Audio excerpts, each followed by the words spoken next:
नमस्कार, MK news में आपका स्वागत है। रुक करते हैं हरियाणा डायरी की मुख्य खबरों की ओर। हरियाणा के मुख्यमंत्री नायब सिंह सैनी ने शुक्रवार को दिल्ली स्थित हरियाणा भवन में मीडिया को संबोधित किया। सीएम सैनी ने सूरजकुंड मेले पर प्रतिक्रिया दी है, जिसमें उन्होंने कहा कि हस्तशिल्प मेला फरीदाबाद के सूरजकुंड में बढ़िया तरीके से चल रहा है। लाखों लोग जाकर उसमें सहभागिता कर रहे हैं। ईश्वर कुंड मेले में 10 लाख से ज्यादा व्यक्ति आ चुके हैं और आने वाले समय में ये संख्या काफी बढ़ेगी। वहीं हरियाणा सरकार द्वारा शुरू की गई दूध की योजना को लेकर सीएम सैनी ने कहा कि इस योजना के तहत हम लोगों को पैसा देते हैं ताकि बच्चियों तक दूध पहुंचाया जा सके। बिल्कुल, हस्तशिल्प मेला फरीदाबाद सूरजकुंड में भव्य तरीके से वो चल रहा है, क्योंकि लाखों लोग उसमें आगे 16 दिन वो मेला चलेगा।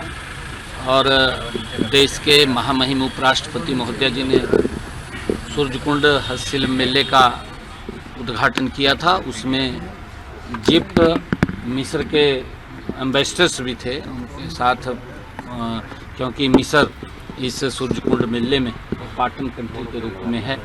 लगभग 10 लाख से ज़्यादा लोग वहाँ विजिट कर चुके हैं और आने वाले समय के अंदर ये संख्या काफ़ी बढ़ेगी। अन्य देखिए, हमने पीछे इस योजना की, अभी इस योजना के तहत हमने लोगों को जो इंसेंटिव हम देते हैं वो पैसा भी हमने पहुँचाने का काम किया है, ताकि जो बेटियों को, बच्चों को जो दूध देने की बात है, एक योजनाबद्ध तरीके से हमने पीछे बजट के अंदर भी कहा था और बजट में उसको हमने लागू किया है और बच्चों तक वो दूध पहुंचाने का काम हम कर रहे हैं। हरियाणा के मुख्यमंत्री नायब सिंह सैनी ने दिल्ली में मीडिया से बात करते हुए कांग्रेस और आम आदमी पार्टी पर जमकर निशाना साधा।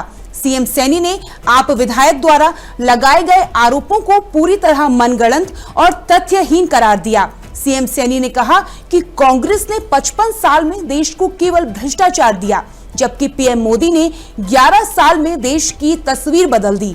उन्होंने कांग्रेस को पूर्व प्रधानमंत्री स्वर्गीय अटल बिहारी वाजपेयी से विपक्ष की भूमिका सीखने की सलाह दी। आप पर प्रहार करते हुए सीएम सैनी ने कहा कि दिल्ली और पंजाब में जनता के साथ विश्वासघात हुआ है और अपनी कमियां छिपाने के लिए वे झूठे आरोप लगा रहे हैं।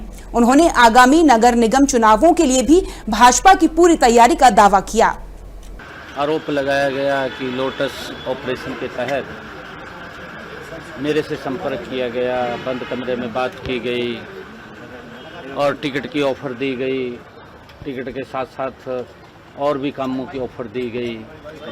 इस प्रकार का एक मनगढ़ंत आरोप लगाया गया, क्योंकि आम आदमी पार्टी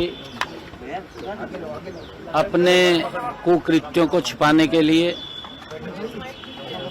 पहले तो दिल्ली में बड़े सजाबाग दिखाए आम आदमी पार्टी ने, और यहाँ पर भी इस प्रकार का नैरेटिव सेट करने की बात की गई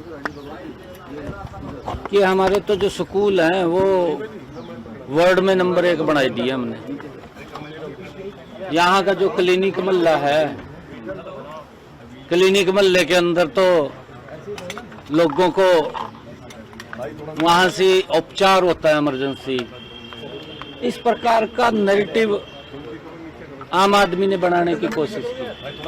फरीदाबाद के सूरजकुंड में आयोजित 5 जन्य 2026 हरियाणा अफ्रीका पार्टनरशिप मीट के दौरान हरियाणा के मुख्यमंत्री नायब सिंह सैनी की अध्यक्षता में उच्च स्तरीय बैठक हुई, जो करीब 2 घंटे तक चली। बैठक में लगभग 20 अफ्रीकी देशों के राजदूत, कैबिनेट मंत्री, राव नरवीर सिंह, केंद्र और राज्य सरकार के वरिष्ठ अधिकारी मौजूद रहे। विकसित भारत विकसित हरियाणा की थीम पर आयोजित इस संवाद में हरियाणा को अंतर्राष्ट्रीय स्तर पर और मजबूत बनाने, निवेश बढ़ाने और तकनीकी सहयोग को विस्तार देने पर चर्चा हुई। कृषि, कृषि उपकरण, ऊर्जा, सर्विस सेक्टर और द्विपक्षीय व्यापार जैसे क्षेत्रों में साझेदारी बढ़ाने की रणनीति तैयार की गई। बैठक के बाद सीएम सैनी सूरजकुंड से रवाना हुए, वहीं एक एक कर सभी राजदूत भी निकले। इस पहल से आने वाले समय में हरियाणा के उद्योग और व्यापार जगत को बड़ा फायदा मिलने की उम्मीद जताई जा रही है। हरियाणा डायरी में फिलहाल इतना ही। आप बने रहिए MKN न्यूज के साथ। नमस्कार।